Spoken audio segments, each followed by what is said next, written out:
여러분 안녕하십니까? 비상계엄 직전 내란 세력이 선관위 직원들을 감금한 뒤 부정선거를 인정시키겠다며 야구방망이 등을 준비하고 HID 요원들까지 동원했던 것 기억하십니까? 당시 특수임무 수행 요원들의 개인정보가 민간인 노상원 씨에게 통째로 넘어간 것도 문제가 됐는데 이 같은 군사기밀 유출 혐의를 특검이 김용현 전 국방장관에게도 적용 검토하는 것으로 확인됐습니다. 김 전 장관에 대한 구속기한이 한 달 앞으로 다가왔지만 1심 선고는 나지 않는 가운데 수사의 귀추가 주목됩니다. 첫 소식 군하연 기자의 단독 보도입니다. 비상계엄 선포를 불과 2달 앞두고 물밑 작업이 한창이던 지난해 10월. 노상원 전 정보사령관이 문상호 당시 정보사령관에게 대규모 탈북 징후가 있으니 임무 수행을 잘할 수 있는 인원을 선발하라고 지시합니다. 하지만 진짜 목적은 부정선거 의혹 등을 수사한다며 선관위 직원들을 신문할 제2수사단 구성이었습니다. 문 전 사령관은 특수임무를 수행하는 HID 요원을 포함해 정보사 요원 46명의 인적 사항을 정리해 넘겼습니다. 계급과 성명, 출신, 임관 연도, 출생 지역, 학력, 기타 특징까지 담겼습니다. 민간인인 노 전 사령관에게 3급 군사기밀에 해당하는 정보가 통째로 유출된 겁니다. 노 전 사령관은 이 중 40명을 최종 선발해 실제 제2수사단에 배치했습니다. 그런데 문 전 사령관이 노 전 사령관의 재판에 나와 노 전 사령관과 통화 뒤인 10월 14일 김용현 장관의 전화를 받았다고 했습니다. 김 전 장관으로부터 노상원 장군이 하는 일을 잘 도우라고 지시받았다는 겁니다. 특검이 이 같은 정황과 증언을 토대로 군사기밀 유출 과정에 김용현 전 국방장관이 공범으로 가담한 건 아닌지 수사 중인 것으로 확인됐습니다. 이미 개인정보보호법 위반 혐의로 기소돼 다음 달 선고를 앞둔 노 전 사령관도 재판 과정에서 줄곧 김용현 전 장관의 명령과 지시에 따른 것이라며 개인정보 누설이라는 의식이 없었다고 주장해왔습니다. 최근 김 전 장관 변호인단의 반복된 특검 모독과 법정 내 소란 행위로 재판이 지연되고 있는 만큼 높은 확률로 지금 조은석은 사무실에 놀고 있을 겁니다. 지위도 애매한 파견검사들까지 나와가지고 이 조은석 시다발이 하라고 이렇게. 특검은 구속 추가 연장을 염두에 두고 군사기밀 누설 및 개인정보보호법 위반 혐의 적용을 검토하고 있습니다. 특검은 또 김 전 장관 변호인 측의 법정 소란 소동, 특검을 상대로 한 모욕적 언사 등 자료를 수집해 변호사협회에 보낼 계획이라고 밝혔습니다. MBC 뉴스 군하연입니다. 이런 가운데 김용현 전 장관 변호인들은 소위 법꾸라지처럼 감치 조치를 피해간 뒤 이상 행동을 지속하고 있습니다. 이제는 검사에 이어 기자도 감시해달라고 주장했고 재판장을 고소하기까지 했는데요. 하지만 재판부는 감치 재집행 방침을 분명히 하면서 법정에서 난동을 부리고 도주한 방청객에 대해서도 조치를 하겠다고 밝혔습니다. 유서영 기자가 보도합니다. 한덕수 전 국무총리 재판에서 소란을 피운 김용현 전 국방장관 변호인들에 대한 감치 조치는 한 차례 무산됐습니다. 인적사항을 밝히지 않았다며 서울구치소가 수용을 거부했기 때문입니다. 해당 변호사들은 감치 결정이 내려지던 날 신문 절차는 물론 법원 구치감으로 옮겨지면서도 신원 확인에 일절 응하지 않은 걸로 전해졌습니다. 기도만 이어가면서 법원 직원들에겐 하나님을 믿으라고 말했다고 합니다. 이게 정말 하나님의 은혜인데 이제는 우리 국방부 장관 변호인단을 어떤 누구도 건드리지 못하는 이런 존재로 확인하는. 오늘 이진관 재판장은 인적사항을 확인하겠다고 하는 등 감치 집행 방침을 분명히 했습니다. 법원 행정처의 비공개 매뉴얼에 따르면 위반자가 인적사항을 밝히지 않는 경우 사진 촬영, 지문 채취 등 조치를 취하도록 돼 있습니다. 적법한 절차로 인적사항을 확인해서 구치소에서 요구하는 요건을 맞추어서 집행할 예정입니다. 심지어 당시 비공개로 진행된 감치 재판에서도 법정 모욕 행위가 있었기 때문에 추가로 감치 재판을 열겠다고 했습니다. 권모라는 자는 재판부를 향해서 해보자는 거냐, 공수처에서 봅시다, 이렇게 진술을 했습니다. 하지만 비슷한 시각 열린 김용현 전 장관의 재판에서 해당 변호인들은 이제 특검팀 검사에 이어 기자까지 감치해달라는 황당한 주장을 이어갔습니다. 대처 안 하면 감치하셔야죠, 검사를요. 기자 명령하시고 감치하시죠. 유튜브 채널에서 욕설을 쏟아내고 고위공직자 범죄수사처에 이 재판장을 직권남용 혐의로 고소하기도 했습니다. 교정당국이 기존 방침을 고수한다면 곧 내란 사태에 대한 판결이 내려질 때 극우 성향 지지자들이 법정에서 난동을 부려 감치 결정이 내려져도 이들이 이름과 생년월일만 말하지 않으면 구금되지 않을 수도 있는 의아한 상황. 법원은 김 전 장관의 변호인들을 3년 이하 징역형 또는 700만 원 이하 벌금형이 가능한 법정 모욕죄로 고발하는 방안을 논의 중입니다. MBC 뉴스 유서영입니다. 윤석열 전 대통령이 비하하듯 지칭했던 여인영 전 방첩사령관이 오늘 윤 전 대통령 내란 재판에 증인 출석했습니다. 핵심 질문 대부분은 증언을 거부했지만 이미 윤 전 대통령이 내란 7달쯤 전에도 계엄을 언급했고 자신은 술자리에서 무릎까지 꿇었다는 얘기도 했는데요. 구승은 기자가 보도합니다. 윤석열 전 대통령의 내란 우두머리 혐의 사건 재판에 증인으로 출석한 여인영 전 방첩사령관은 자신의 재판을 핑계로 특검 측이 던진 질문 대부분에 증언을 거부했습니다. 저 형사재판과 관련된 사항으로 증언 거부권 행사하겠습니다. 하지만 이른바 정치인 체포 시도 의혹에 대해선 태도가 달라졌습니다. 지난주 재판에서 여 전 사령관에게 책임을 미루는 듯한 발언을 한 윤석열 전 대통령. 여인영 방첩사령관도 증인한테 이런 실시간 위치 추적 부탁하는 거 보니까 이 친구 이거 좀 이상하네라는 생각이 들었으면 피고인 부하에게 책임을 전가하시는 건 아니죠? 아니 그 얘기를 하는 게 지금 아니에요. 그 얘기하는 게 아니라 여인영 사령관이 왜 그런 요청을 한 겁니까? 특검 측이 오늘 여 전 사령관 휴대전화에서 발견된 포고령 위반 최우선 검거 및 압수수색, 이재명, 한동훈, 우원식 등 정치인 체포조 명단이 적힌 메모를 제시하자 증언을 거부하던 여 전 사령관은 메모 내용을 누군가에게 지시한 적도 없는데 특검이 짜맞추기 수사를 하고 있다고 반발했습니다. 혼자 그냥 끄적끄적거린 겁니다. 그 조각들 중에서 취사 선택을 해서 왜 멋대로 스토리라인을 만듭니까? 누군가에게 들은 걸 적은 메모라면서도 누가 얘기한 건지는 답변을 거부했습니다. 요건 김영현 장관으로부터 들었던 이름을 메모한 것인가요? 뭐 누구한테 들었고 하는 것은 뭐 충분히 추정은 가능하시겠지만 그것은 제 형사재판과 관련돼 있기 때문에 증언은 거부하겠습니다. 계엄 당일 홍장원 전 국정원 1차장과의 통화 여부에 대해선 같은 피해자들끼리 물고 뜯고 하고 싶지 않다면서 과거 헌법재판소에서 한 증언과 달라진 게 없다며 진술을 거부했습니다. 여 전 사령관은 지난해 5월에서 6월 사이 윤 전 대통령과의 삼청동 안가 회동에 대해서도 입을 열었습니다. 아무리 헌법이 보장한 대통령이 갖고 계시는 비상조치권이라 할지라 그래도 그는 불가능합니다. 또 급하게 술도 한두 잔 들어간 게 있어서 감정이 격해져서 제가 무릎 꿇고 그러고 말씀드렸습니다. 군의 실태를 얘기하며 계엄 언급에 우려를 표했다는 본인에게 유리한 진술이었습니다. MBC 뉴스 구승입니다. 한덕수 전 총리 내란 재판이 모레 최후 진술과 특검팀의 구형을 앞두고 있는데요.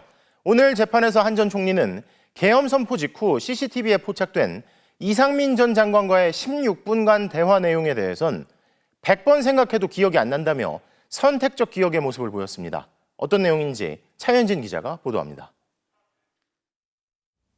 지난해 12월 3일 저녁 한 전 총리가 2장짜리 문건을 소지한 채 대접견실로 들어오는 모습이 담긴 CCTV 영상을 내란 특검 측이 제시하자 한덕수 전 국무총리는 대통령으로부터 비상계엄에 대한 얘기를 듣고 나서부터 이른바 멘붕 상태였다며 이 문건이 무엇인지 기억이 안 난다고 답했습니다.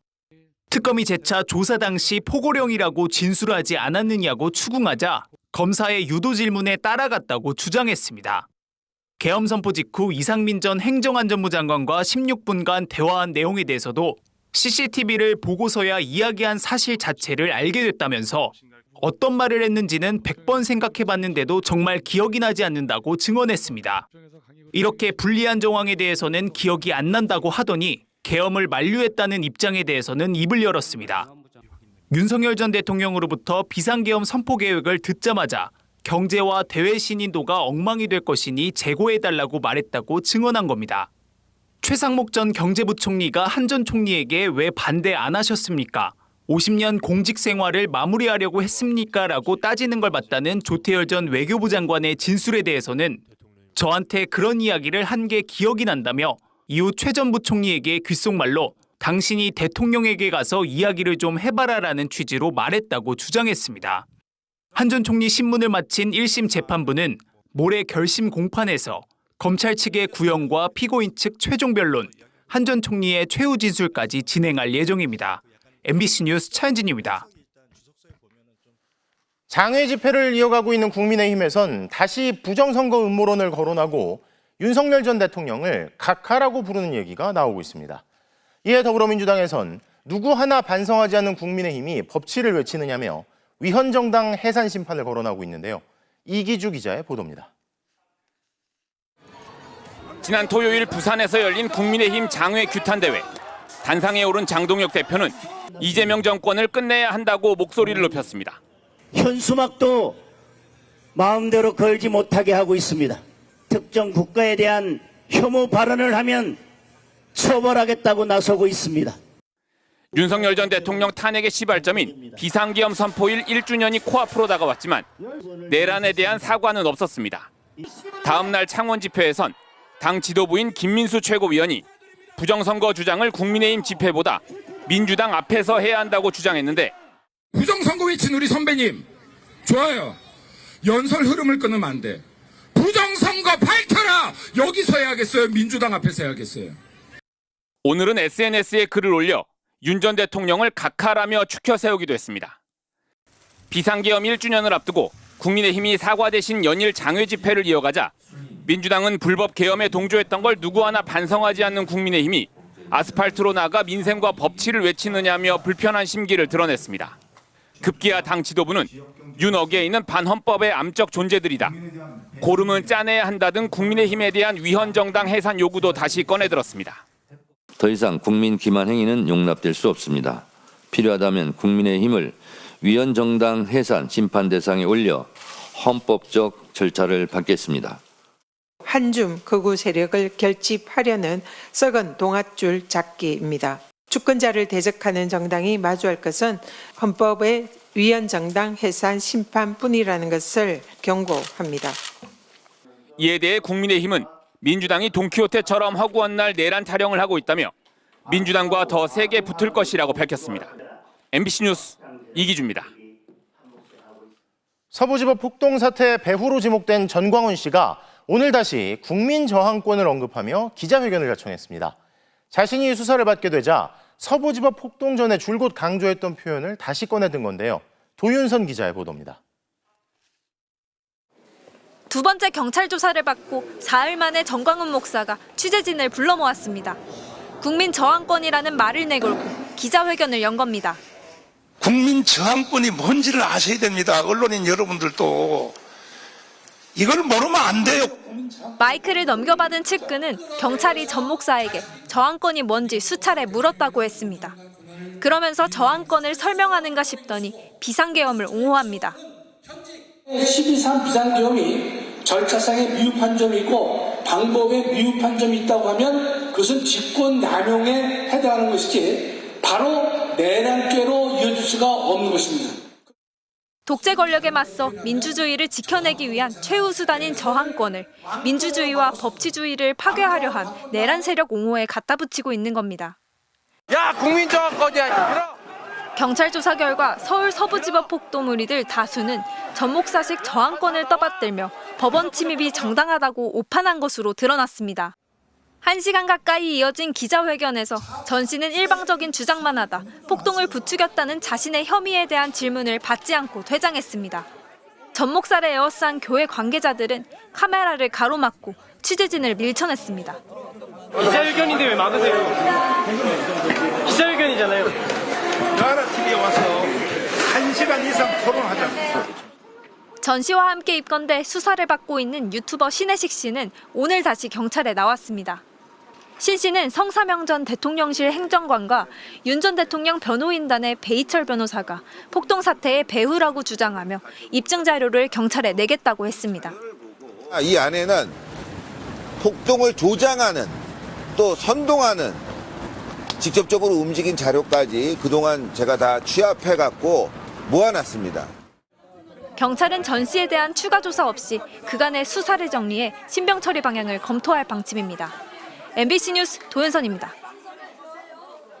전국 언론노조 KBS 본부가 박장범 사장의 사퇴를 요구하며 쟁의 행위에 돌입할 것인지를 놓고 찬반 투표에 나섰습니다.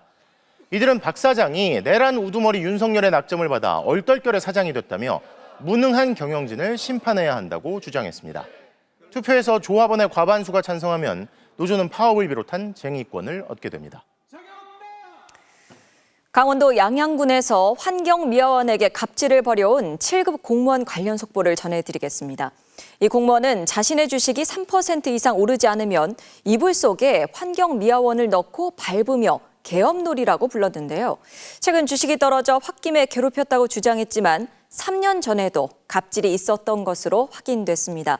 문제는 대통령실까지 나서 철저한 조사를 주문했지만 현장에선 벌써 미화원들이 약속이나 한 듯 입을 닫고 있습니다. 김영호 기자의 단독 보도입니다.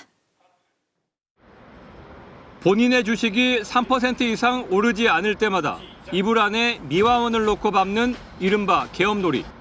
주식이 폭락을 거듭하면서 이불마리는 일주일에 서너 번씩 벌어졌습니다. 방에는 다른 미화원들도 있었지만 자신에게 불똥이 튈까 쉬쉬했습니다. 신발이 여러 개가 있을 거예요. 그거 다 안에 있는 거거든요. 그거는 이렇게 보시다가 아유 왜 이렇게 한숨 쉬시고. 계엄 상황이 아닐 때에는 욕설이 일상이었습니다. 시스템이 바뀌었잖아. 정신 차려.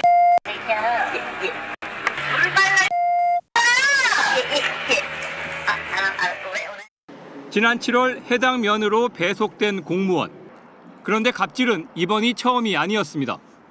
7월 1일자로 악마가 발령이 온다. 너희한테 이제 뭐 욕설을 하거나 뭐 기분 나쁜 말을 해도 그냥 표정 관리하면서 그냥 네 웃어라. 피해 미화원은 3년 전에 양양읍에서도 같은 괴롭힘을 당했다고 합니다. 당시에도 쓰레기 수거차에서 뛰게 하거나 차량을 멀리 대는 방법으로 괴롭혔고 일부 동료들이 항의했지만 아무런 제재나 개선 조치가 없었습니다. 적당히 좀 하고 멈춰줘 이렇게 이런 식으로 얘기를 했대요. 이러면서 무시해버리고. 취재진은 다른 미화원들의 추가 피해 제보를 받고 양양으로 향했습니다. 새벽 시간인데 청소차 출발 현장에 면장이 나와 있습니다. 안전을 최우선하시라고 공연하지 말고. 그런데 지난 주말에도 도와달라는 피해자의 요청에 긍정적으로 응했던 미화원 동료들이 하나같이 모른다. 기자의 접촉을 피했습니다. 파티는 대대로 얘기거든. 저기 회사가 나오면 제대로 조사 이제 성실히 진행해가지고. 노동부는 양양군을 상대로 직권 조사를 벌였고 경찰도 내일부터 사건을 조사할 방침이지만 폐쇄적인 지자체 분위기 속 제대로 된 조사가 이루어질지 의문입니다. MBC 뉴스 김영호입니다. 내가 너 말려 죽일 거야. 그동안 양양군 소속 운전직 공무원이 자주 내뱉은 말입니다. 그는 운전대를 통해 권력을 잡았는데요. 가속 페달을 밟아 환경미화원이 쫓아오며 뛰게 만들었고 일부러 브레이크를 밟거나 후진을 했습니다. 사실상 미화원들을 조련한 셈입니다. 그런데 이 운전대 권력은 양양에서만 발생한 문제가 아니었습니다. 이하라 기자가 취재했습니다. 동이 트고 있는 양양의 한 거리. 미화원 2명이 뛰면서 쓰레기를 차량 안에 던져놓고 급히 따라갑니다. 이후에도 갑자기 청소차가 출발하고 다급해진 환경미화원들이 청소차를 따라가다 차에 치일 뻔한 일이 반복됩니다. 차가 2, 3초만 빨리 출발해도 따라가기 벅차지만 쉴 수 없습니다. 속도를 줄여달라고 이야기했다간 바로 보복으로 이어졌다고 합니다.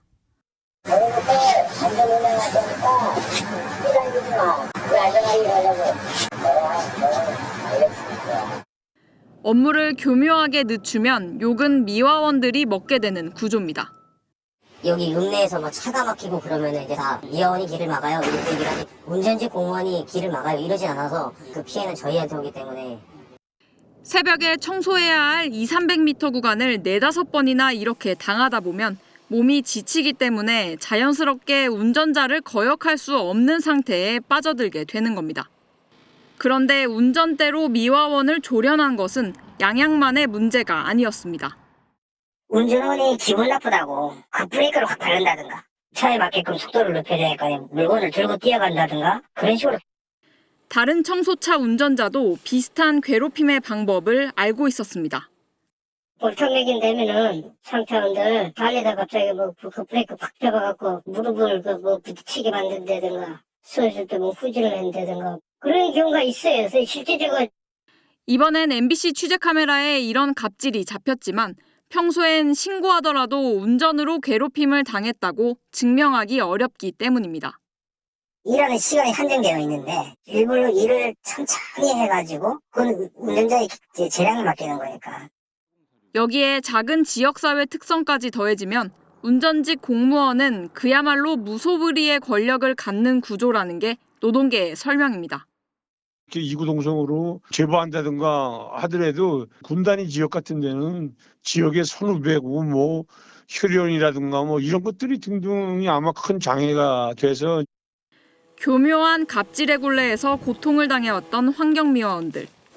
전문가들은 미화원에 대한 근무 안전 매뉴얼과 차량 외부에 블랙박스 설치 등 갑질의 사각지대를 벗겨내는 제도 개선이 필요하다고 지적합니다. MBC 뉴스 이하라입니다. 제주 우도에서 관광객이 탄 승합차가 배에서 내리자마자 대합실 옆으로 돌진하는 사고가 발생했습니다. 이 사고로 우도로 관광을 간 3명이 숨지고 10명이 다쳤습니다. 김항섭 기자입니다. 제주시 우도 천지당 대합실 앞. 길을 걷던 사람들이 황급히 옆으로 몸을 피하자 흰색 승합차가 달려옵니다. 승합차는 주차 중인 차량과 전기 오토바이를 들이받은 뒤 대합실 옆 도로 표지판 기둥과 부딪히고 나서야 멈춰섭니다. 천둥 같은 소리가 났어요. 천둥 같은 소리. 그냥 아침 저 마당에 있는데 차가 엄청난 속도로 달려오길래 저 사람 왜 저렇게 차를 저렇게 몰지했는데 그냥. 오늘 오후 2시 40분쯤 60대 남성이 운전하던 승합차가 여객선에서 내리자마자 갑자기 속도를 높여 대합실 방향으로 170m가량을 돌진했습니다. 이 사고로 길을 걷던 60대와 70대 남성 2명과 차에 타고 있던 60대 여성 등 3명이 숨졌습니다. 또한 보행자와 승합차 탑승객 등 10명이 크고 작은 부상을 입었습니다. 배에서 내려서 오는 도중에 뭐가 옆에서 휙 지나갔어요. 근데 옆 친구 한 명이 탁 쓰러지면서 아무것도 생각이 없었어요. 멍한 상태죠. 당시 천지당 대합실엔 관광객들이 일부 모여 있었지만 차량이 대합실 건물에 충격을 주진 않은 것으로 전해졌습니다. 승합차 운전자도 다쳐 병원에 이송된 가운데 음주운전은 아닌 것으로 확인됐습니다. 경찰은 급발진이나 페달 오조작 여부를 조사하기 위해 정밀 감식을 진행하는 등 정확한 사고 경위를 조사할 계획입니다.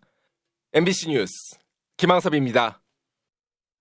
어제 경기 광명의 한 도로 포장공사 현장에선 땅 다짐용 중장비에 60대 작업자가 깔려 숨지는 사고가 발생했습니다.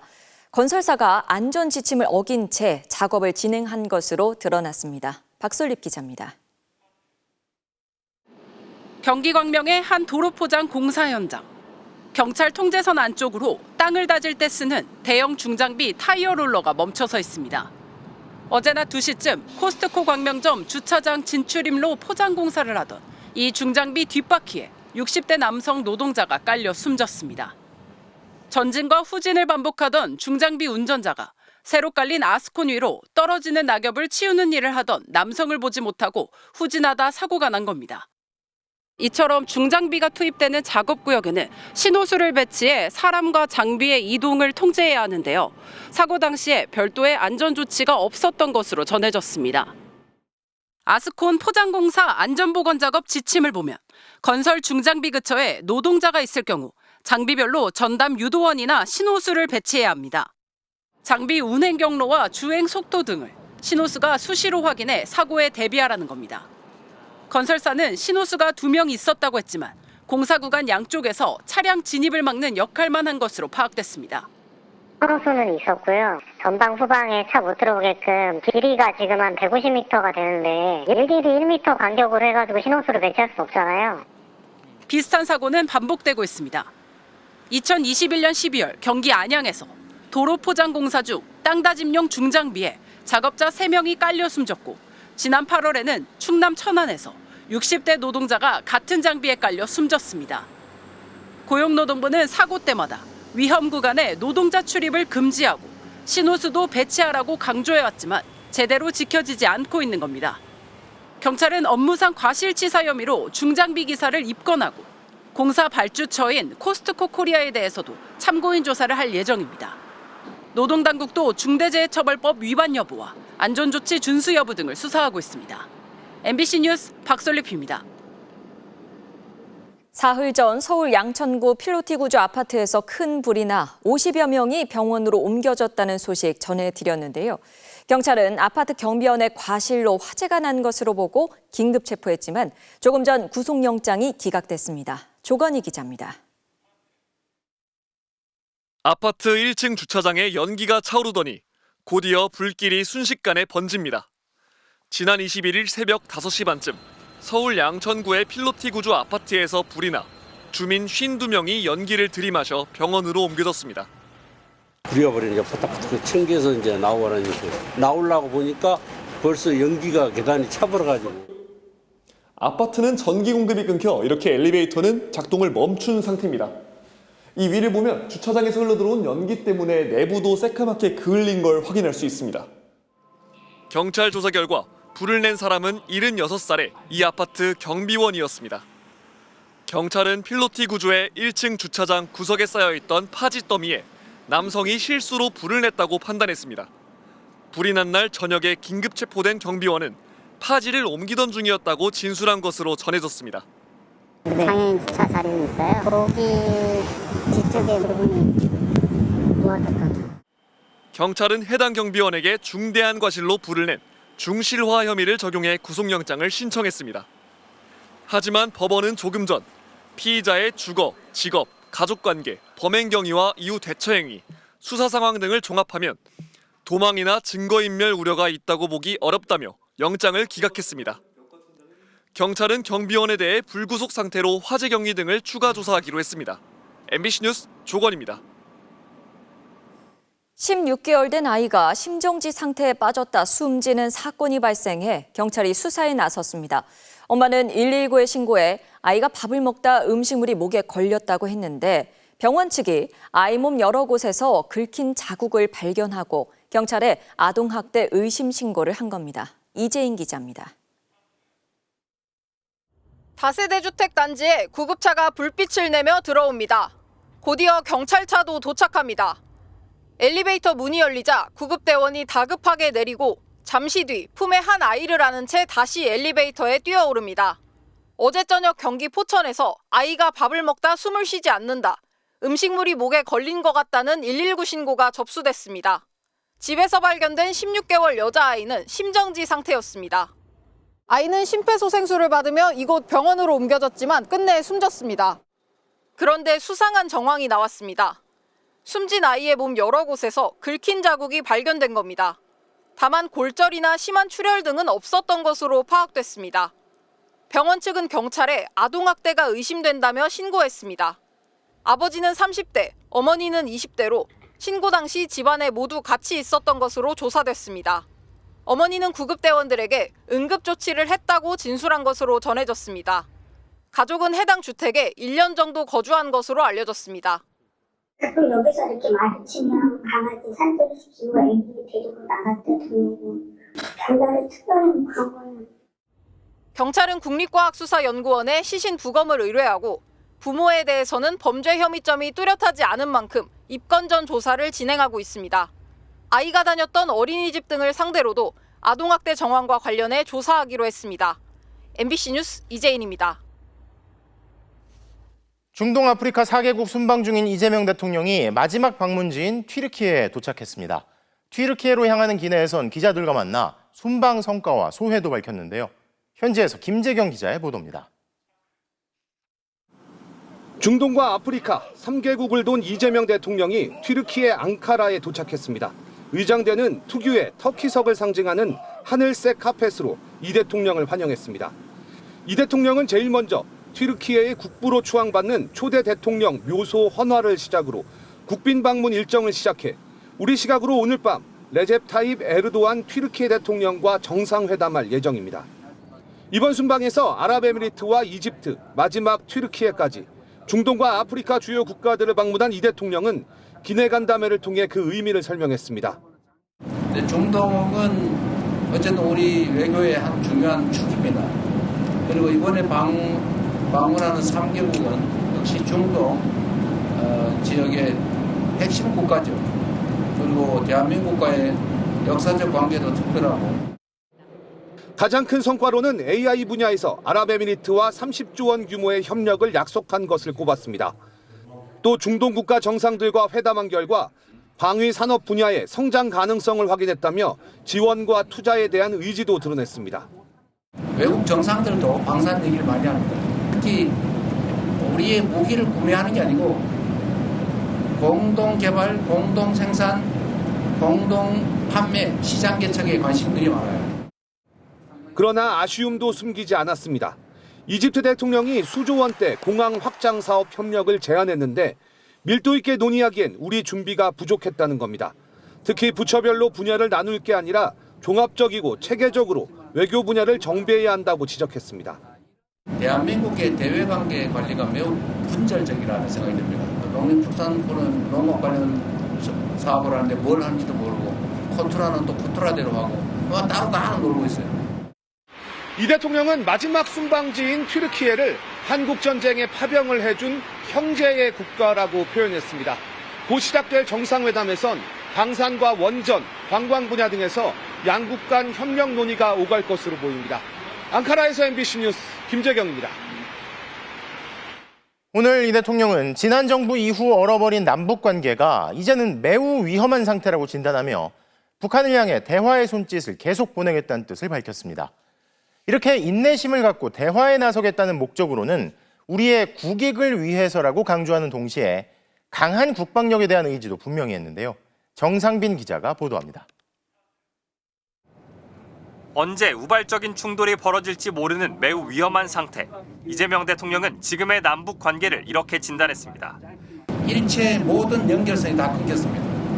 일체 대화 접촉 자체를 거부하고 있어요. 매우 위험한 상태죠. 박근혜 정부가 갑자기 통일을 거론하고 윤석열 정부가 무인기를 보내 도발하며 긴장의 수위를 높인 대가를 지금 치르고 있다는 겁니다. 갑자기 통일 얘기하면서 뭐 대박 이렇게 얘기하니까 북한이 이거 쳐들어오는 거 아니야? 이래가지고 철조망 치고 도로 끊고 무인기 가서 막 보내가지고 약 올리고 얼마나 긴장되겠습니까? 근데 이거를 일종의 업보죠. 이재명 대통령은 대화를 위한 인내와 노력이 절실하다며 끊임없이 선의를 전하고 노력해 바늘구멍이라도 뚫어야 한다고 강조했습니다.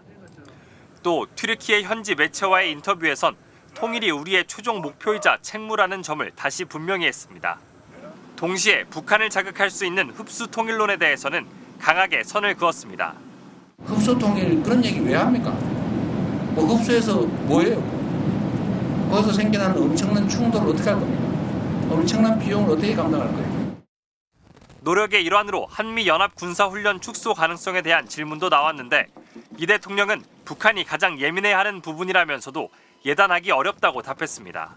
남북 간의 평화체제가 확고하게 구축이 되면 뭐 안 하는 게 바람직하겠죠. 그러나 지금 단계에서는 뭐 쉽게 얘기할 수 없는 부분이죠.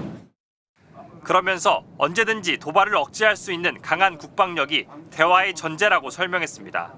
대화가 절실한 건 맞지만 대화 그 자체를 위해 북한에 끌려다닐 수는 없다는 뜻을 분명히 한 것으로 보입니다. MBC 뉴스 정상빈입니다. 중일 갈등이 계속되는 가운데 일본 다카이시 총리가 중국이 요구하는 발언 철회는커녕 오히려 할 말은 하겠다는 의사를 밝혔습니다. 일본 내부에서 아직은 지지가 높게 나타나는 상황에서 애초에 서둘러 화해할 생각이 없는 것 아니냐는 해석이 나오는데요. 도쿄에서 신지영 특파원입니다. 중국 리창 총리와 만나지 못한 채 G20 일정을 마친 다카이치 총리는 대화의 문이 열려 있다면서도 발언 철회는 사실상 거부했습니다. 我が国として主張すべきことは主張していくということが大事でございます。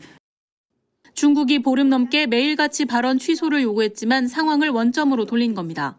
나아가 G20 국가 대표들 앞에서 중국의 히토류 독점을 우회적으로 비판했습니다. 重要鉱物の輸出管理について国際社会での懸念が高まっており、それの補充をかけ 이번 G20 회의에 아예 중국어 통역을 동행하지 않았다는 말까지 나오면서 애초에 중국 대표를 만날 생각이 없었던 것 아니냐는 분석도 나옵니다. 다카이치 총리의 강경한 태도 뒤엔 압도적 지지율이 있습니다. 지난 주말 설문조사 결과 내각 지지율은 72%, 특히 대중외교에 대해 긍정평가가 56%에 달했고 20대부터 50대까지 높은 지지를 받았습니다. 게다가 2010년 센카쿠 열도 갈등 당시 히토류 통제 앞에서 굴복했던 때와는 상황이 다르다는 분석도 제기됩니다. 상하이의 싱크탱크는 중국의 항의는 주로 말로만 그치고 실제 강력한 행동으로 이어지진 않았다고 지적했고, 미국 언론은 미국과 막 무역전쟁 휴전에 들어간 중국이 히토류 통제라는 강력한 보복을 실행하기가 쉽지 않을 것이라고 내다봤습니다. 히토류 협박 카드를 자꾸 흔들면 오히려 다른 국가들이 대체 공급원 발굴로 뭉칠 거란 겁니다. 오늘도 중국은 발언 철회 없이 대화 의사가 있다는 건 위선이라고 비판했지만 다음 보복 조치보다는 기존 입장 반복에 그쳤습니다. 日本右翼势力正在极力突破和平宪法的束缚，在穷兵黩武的道路上越走越远。 중국 일각에서도 경제 부진 속에 여론의 뒷받침도 기대 이하인 상황에서 히토류 통제가 부메랑으로 돌아올 위험을 무시할 수 없을 거란 예상이 조금씩 나오고 있습니다. 도쿄에서 MBC 뉴스 신지영입니다. 최근 학교 앞에 설치된 일본군 위안부 소녀상을 철거하라며 집회를 하는 단체에 대해 경찰이 잇따라 집회를 불허하는 결정을 내렸죠. 학생들의 학습권을 침해하면 안 된다는 취지인데요. 그런데 강원도 춘천의 한 여자고등학교 앞에서 같은 집회가 허가돼 비판을 받고 있습니다. 집회 발언 내용도 입에 담기가 어려운데요. 김준겸 기자가 취재했습니다. 강원 춘천의 한 여고. 수업이 한창인 시간. 정문 앞에서는 보수단체가 학교 앞에 설치된 위안부 소녀상 철거를 촉구합니다. 위안부가 성매매 여성임을 말해야 하고 이타 위안소에서 일어난 포르노와 같은 난잡한 이야기를 해야만 하는. 그러면서 여학생들에게 이렇게 말합니다. 여학생들에게 저 매춘부상이 무슨 의미가 있죠? 너희들도 졸업하면 매춘부가 되거나 창녀가 되거나 이 말입니까? 뭔 말입니까? 이 단체는 최근 서울 성동구, 서초구의 학교 앞에 설치된 소녀상 철거를 주장하며 집회를 신청했다 몇 차례나 거부됐습니다. 경찰은 학교 주변 지역으로 학습권을 뚜렷이 침해할 우려가 있고 등하교하는 학생들의 평온을 해치거나 인근 시민 및 여타 단체들과의 마찰 등 불법 행위가 유발될 우려가 있다는 이유를 들었습니다. 그런데 같은 집회가 춘천에선 허용된 겁니다. 춘천 경찰에 물어봤더니 이 단체가 3년 전 같은 집회를 열었는데 아무 문제가 없었다는 게 이유였습니다. 또 확성기를 쓰지 않는다는 조건이어서 학습권을 침해하지 않는다고 봤다는 겁니다. 하지만 일부 학생들은 이번 집회로 인해 학습권을 침해받았다고 주장했습니다. 현장에선 스피커로 이미 큰 소리가 나고 있어 학생들은 창밖으로 집회를 내다봤습니다. 학생들에게 잘못된 역사인식을 심어줄 수 있는 저희는 걱정이 되고요. 시위 방법도 과격하기 때문에 당시 학교에는 기말고사를 준비하는 1, 2학년생들이 공부하던 중이었습니다. 경찰청이라고 하는 판단 주체에서 조금 더 명확한 기준을 만들어서 같은 단체가 하는데 이것의 일관성을 유지할 필요는 있지 않나. 국회에서는 학생들이 극우단체들의 혐오적이고 폭력적인 표현들에 노출되는 것을 막기 위해 학교 앞 200m 내 혐오 시위를 제한하는 법안이 발의된 상태입니다. MBC 뉴스 김준겸입니다. 3월 경북 의성에서 시작된 산불은 경북 곳곳으로 번지며 26명을 숨지게 하고 엄청난 피해를 일으켰죠. 그런데 지난주 경북 의성에서 또다시 연쇄적으로 불이 나면서 초비상이 걸렸는데 이번엔 한 40대 주민의 방화로 시작된 불이었던 사실이 드러났습니다. 홍석준 기자의 보도입니다. 지난주 경북 의성의 한 도로변. 차에서 내린 남성이 야산 아래 놓인 하얀 물탱크 뒤로 들어갔다 나와 차를 타고 사라집니다. 그러자 1분여 뒤 물탱크 뒤에서 빨간 불꽃이 피어오릅니다. 산불 감시원들이 불을 끄려고 하지만 연기가 야산 아래를 뒤덮을 정도로 퍼집니다. 지난 19일과 20일 이 야산에선 이틀 연속 산불이 발생했습니다. 산불이 일어난 두 위치는 불과 50m도 떨어져 있지 않았습니다. 특히 두 번째 산불이 났을 당시 바람은 초속 8m 안팎으로 강하게 불고 있었습니다. 경찰은 CCTV를 분석해 야산 근처 마을에 사는 40대 남성을 하루 만에 붙잡았습니다. 이 남성은 불을 낸 뒤 직접 119에 신고하고 진화 작업에도 동참한 것으로 알려졌습니다. 이웃 주민들은 이 남성이 정신적으로 불안정해 보였다고 말합니다. 몸이 안 좋아. 아파요. 신경도 있고 심장도 나고 그래가지고. 그러나 지난 3월 의성에서 시작해 안동과 영덕 등 5개 시군을 휩쓴 초대형 산불의 악몽을 잊지 못한 주민들은 분노의 목소리를 높였습니다. 이거 무슨 말이야. 불을 내면 붙들리 갈 줄 몰라가지고 그냥 정신이. 경찰은 이 남성을 산림보호법상 방화 혐의로 구속하고 범행 동기 등을 수사하고 있습니다. MBC 뉴스 홍석준입니다. 정부가 한강버스에 대해 민간 합동 점검을 진행 중입니다. 서울시는 최근 한 달 사이 한강버스 밑바닥에 뭔가 닿았거나 걸렸다는 보고가 여러 차례 있었는데도 정확한 원인을 파악하지 못하고 있는데요. 시범 운항 시 자문위원이었던 한 전문가는 운전자가 도로 사정을 모르고 달리는 셈이라고 우려합니다. 송서영 기자의 보도입니다. 지난 15일 한강버스 한 척이 강바닥에 걸려 멈췄습니다. 사고 선박은 이틀 만에 인양됐지만 한강버스는 여전히 원래 노선 절반 구간에서만 반쪽 운항 중입니다. 민관 합동조사단이 현장 점검을 진행 중이지만 정상화 시점은 불투명합니다. 어떤 것 좀 중점적으로 점검을 하시나요? 선박이랑 세척장이랑 항로라든지 전반적으로 다 그냥. 한강버스 배 및 접촉이나 걸림 보고는 지금까지 모두 15건. 이 중 13건은 지난 7일 이후 집중됐습니다. 그런데도 서울시는 아직 정확한 원인을 찾지 못하고 있습니다. 이제 확인을 하려고 지금 조치를 하고 있는 겁니다. 통나무에 이렇게 닿을 수도 있고 아니면은 또 뭐 제일 말씀대로 바닥에 또 이렇게 닿을 수도 있고.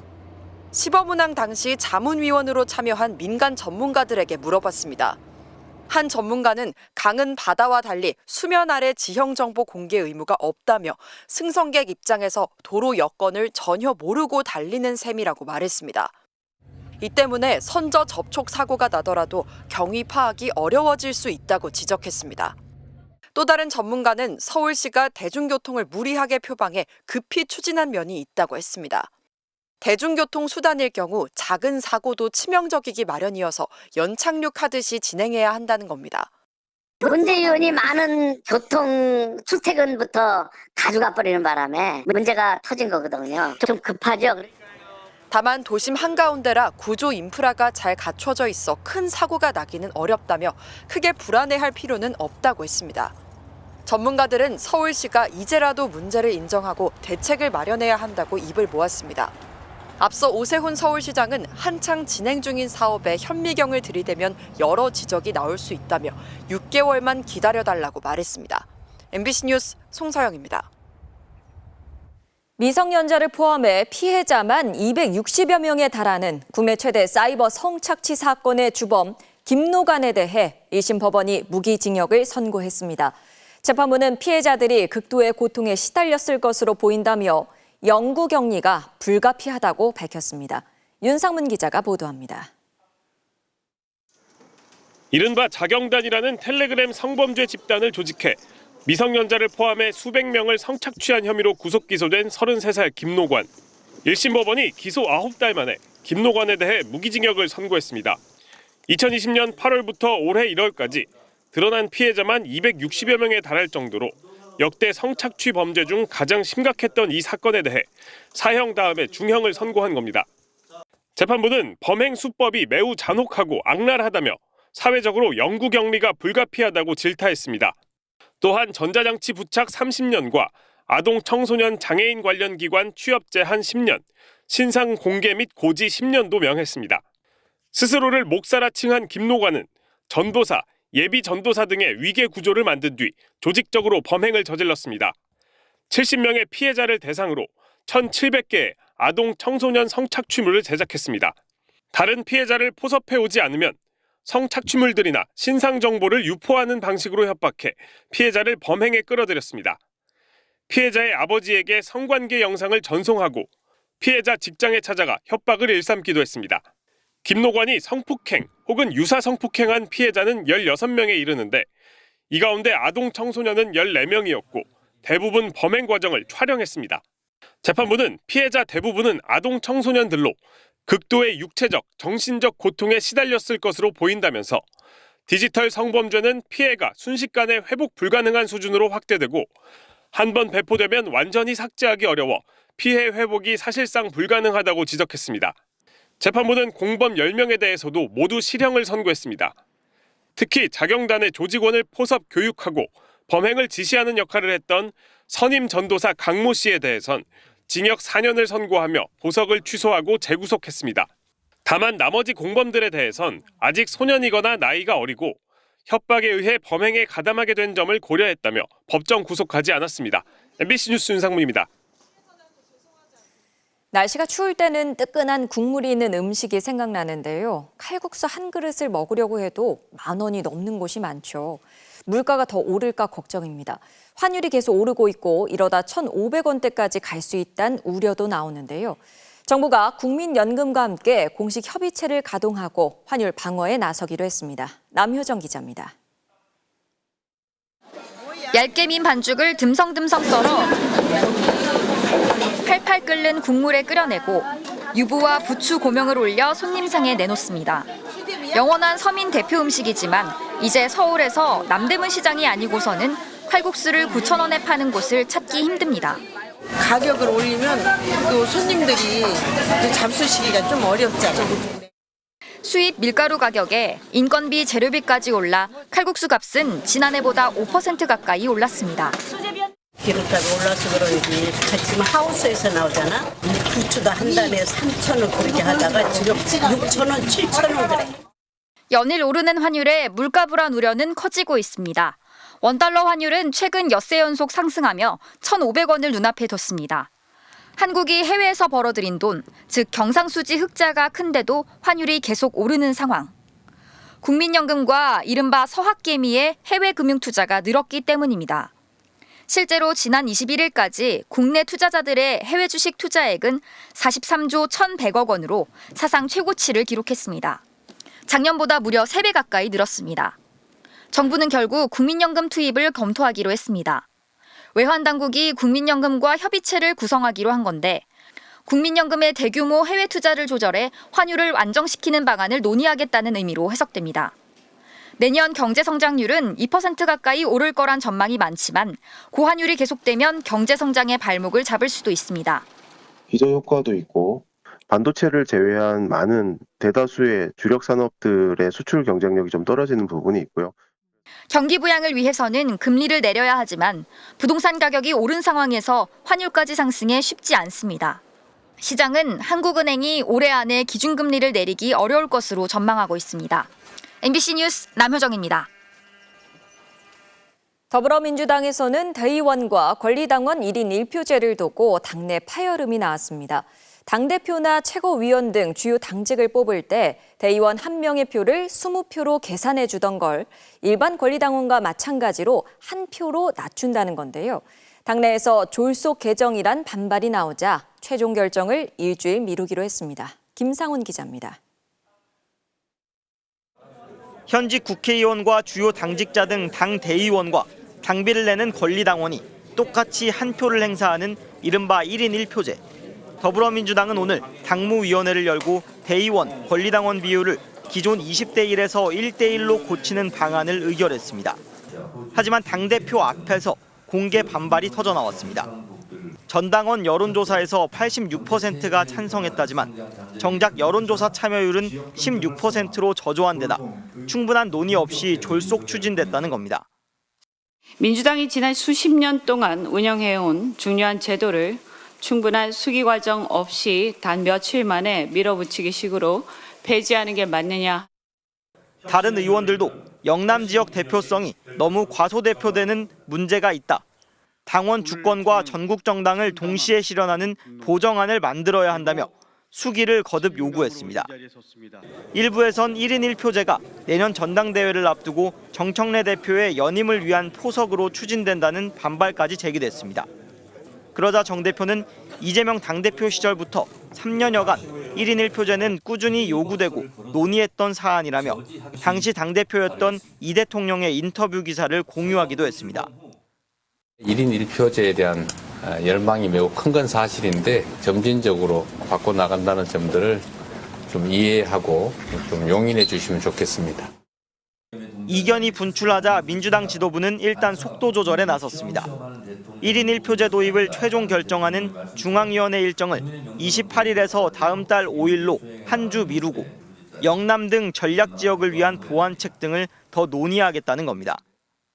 방향에 대해서 동의를 하셨습니다. 다만 그 부족한 점이 있으니 그에 대한 보완을 위해서 수기하는 시간을 갖자. 이처럼 1인 1표제 최종 결정은 미뤄졌지만 내년 지방선거 단체장 예비 경선에서 권리당원 투표를 100% 반영하는 등 당원들에게 힘을 실어주는 방안은 통과됐습니다. MBC 뉴스 김상훈입니다.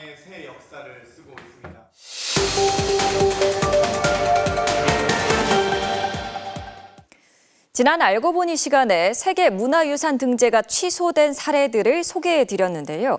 이후 서울시가 종묘가 세계문화유산에 등재될 당시 경관 보호에 대한 명확한 기준이 없었다며 종묘에서 불과 170m 떨어진 곳에 고층 건물을 지어도 문제될 게 없다는 입장을 밝혔습니다. 서울시의 주장이 사실일까요? 유네스코의 문건 내용을 살펴보면서 팩트체크를 해보겠습니다. 손구민 기자입니다. 지난 2004년 나란히 유네스코 세계문화유산으로 등재됐다가 경관 훼손을 이유로 등재가 취소된 영국 리버풀과 독일 드레스덴. 지난주 MBC 알고 보니가 이 같은 내용을 보도하자 서울시는 두 도시와 종묘는 사정이 다르다고 입장문을 내놨습니다. 두 도시는 세계유산 보존 기준을 스스로 무너뜨렸다면서 종묘는 등재 당시 경관 보호에 대한 명확한 기준이 설정되지 않았다며 종묘의 세계유산 등재와 경관은 아무 관계가 없는 것처럼 말했습니다. 그래서 1994년 유네스코 실사기구가 위원회에 종묘의 세계유산 등재를 추천하며 제출한 보고서를 확인해봤습니다. 실사기구는 종묘에 대해 주변에 고층 건물을 짓는 인허가가 나지 않을 거라는 확신을 받길 바란다며 세계유산 구역의 시야, 즉 경관에 악영향을 줄 수 있기 때문이라고 명시했습니다. 유네스코는 30년 전 종묘의 세계유산 등재 당시부터 주변에 고층 건물 건설에 반대하는 입장을 분명히 했던 겁니다. 서울시는 입장문에서 세계유산 등재가 철회된 리버풀과 드레스덴은 유산구역 안에 건설이 진행된 거라며 세운 지구는 종묘의 유산구역 밖이라 문제될 게 없다고도 주장했습니다. 하지만 유네스코 운영 지침에 따르면 세계유산 등재 철회 여부는 유산의 보편적 가치 훼손에 대한 모든 정보를 취합해 결정합니다. 유산구역 아니냐, 바뀌냐가 중요한 게 아니고 유산의 가치가 훼손됐느냐를 종합적으로 따져 검토한다는 겁니다. 실제로 유네스코는 이미 우리 정부에 2차례 공식 서한을 보내 세운지구 영향평가를 권고한 상태입니다. 이에 대해서도 서울시는 등재 취소를 경고하는 게 아닌 협의의 시작뿐이라고 주장하고 있습니다. 국제기구인 유네스코는 영향평가를 비롯한 모든 절차를 협의로 진행하고 있습니다. 문제는 서울시가 영향평가를 거부할 경우 등재 철회 요인이 되는 관리의지 미달로 평가될 수 있다는 점입니다. 서울시는 세계유산 등재가 철회된 리버풀이 기준을 무너뜨리고 유네스코 경고를 반복해 무시했다고 비판했지만 정작 유네스코의 취지를 무시하는 건 서울시라는 비판을 피하기 어려워 보입니다. 알고 보니 손구민입니다. 한국형 발사체 누리호가 모든 조립을 마치고 사흘 뒤 있을 네 번째 발사를 위해 최종 준비에 들어갔습니다. 누리호는 내일 아침 조립동을 나서 발사대에 오를 계획입니다. 이상민 기자입니다.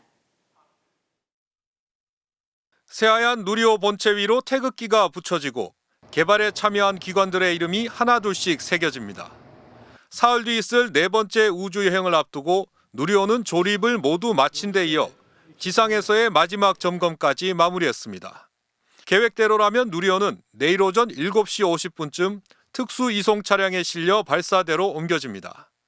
벌써 4번째 발사인데 이번에는 처음으로 야간 비행에 도전합니다. 누리호를 타고 임무에 나서는 차세대 중형위성 3호가 지구 극지방에서 오로라와 대기광을 관측하려면 빛이 거의 없는 이 시간대가 가장 유리하기 때문입니다. 새벽에 쏜다고 해서 발사 과정이 기술적으로 크게 달라지는 건 아니지만 연구진의 피로도를 감안하면 긴장의 끈을 놓을 수 없습니다. 사람이 하는 일이다 보니까 휴먼 에러를 줄이기 위해서 좀 더 조심하자라고 얘기하고 있고, 또 누리호는 지금까지 발사 가운데 가장 많은 13개의 인공위성을 실어 올립니다. 600km의 목표 궤도에 하나도 빠짐없이 안전하게 안착시키는 게 임무입니다. 이번 발사는 1, 2, 3차 때와 달리 민간 기업이 누리호 제작부터 조립까지를 총괄했고 발사 운영에도 직접 참여합니다. MBC 뉴스 이상민입니다.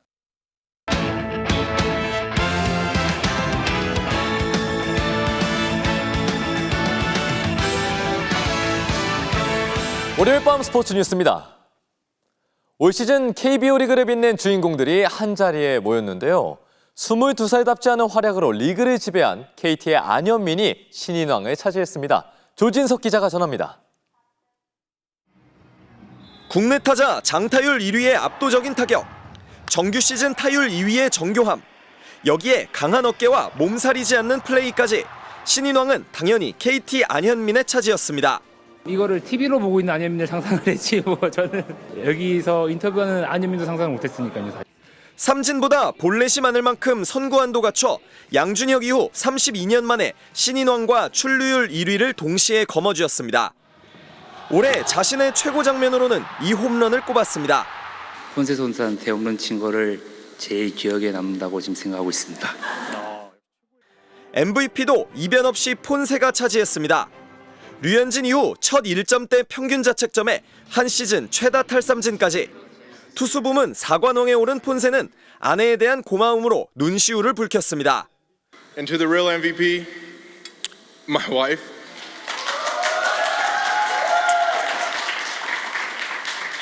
You are my number one fan, my biggest supporter, and my biggest critic. SSG의 노경은은 지난해 자신이 세운 최고령 홀드왕 기록을 스스로 갈아치우고 자신의 새 시즌을 기약했습니다.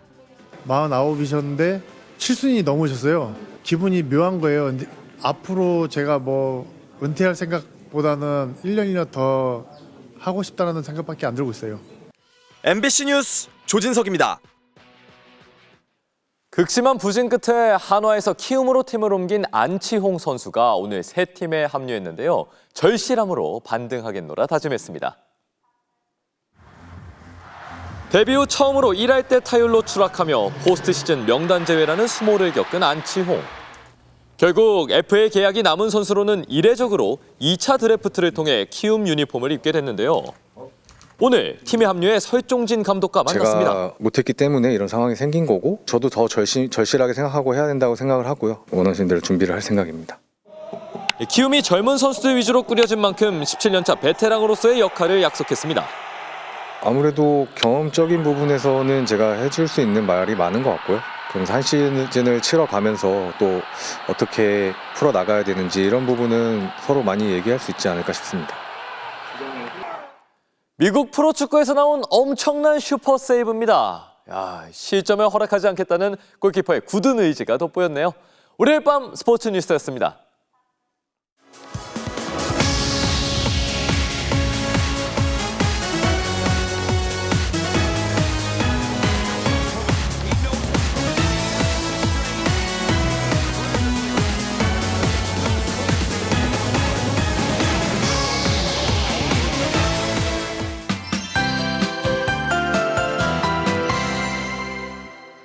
불청객 미세먼지가 말썽입니다. 오늘 서쪽 지역은 종일 뿌연 하늘이 이어졌는데요. 오늘 수원의 모습을 보시면 먼지로 인해 건물이 잘 보이지 않을 정도로 시야가 무척 답답합니다. 오늘 오후 6시 기준 서울 강동구의 초미세먼지 농도가 78 마이크로그램, 경기도 수원은 86 마이크로그램으로 매우 나쁨 수준까지 치솟았는데요. 밤사이엔 우리나라 상공으로 올가을 첫 황사가 유입되겠고요. 내일 오전까지 전국 대부분 지역의 미세먼지 농도가 나쁨에서 매우 나쁨 수준을 보이겠습니다. 오후부터는 청정한 바람이 불면서 먼지는 해소될 것으로 보입니다. 다만 내일은 곳곳에 요란한 비가 내리겠습니다. 비의 양은 5에서 15mm 안팎으로 많지는 않겠지만 일부 지역에서는 약한 황사가 섞여 내릴 수 있겠고요. 서해안 지방은 바람이 매우 강하게 불겠습니다. 또 기온이 낮은 산간 지방은 1에서 5cm 안팎의 눈이 내리는 곳도 있겠습니다. 비는 내일 오후면 그치겠는데요. 밤사이 서쪽 지역은 짙은 안개까지 뒤엉키겠습니다. 내일 아침 기온 서울이 8도로 출발하고요. 한낮 기온은 서울이 10도, 대구 13도로 오늘보다 최고 9도가량 뚝 떨어져 춥겠습니다. 날씨였습니다. 김용현 전 장관 변호인들이 이번엔 적반하장격으로 내란 사건 재판장을 고소 고발했다고 합니다. 하지만 이들에 대해 형사고발 또는 변호사협회 징계 요청 등을 검토하고 있다는 법원이 검토를 끝내고 뭔가를 했다는 소식은 아직 들려오지 않고 있습니다. 이걸 신중함이라고만 보기 어려운 이유는 어떨 땐 사법부가 너무 서두르는 것처럼 보였고 또 어떨 땐 너무 내란 세력 앞에서 고심하는 것 같았기 때문입니다. 내란 세력에게 끌려다니면 안 되겠죠. 월요일 뉴스데스크 마칩니다. 여러분 고맙습니다.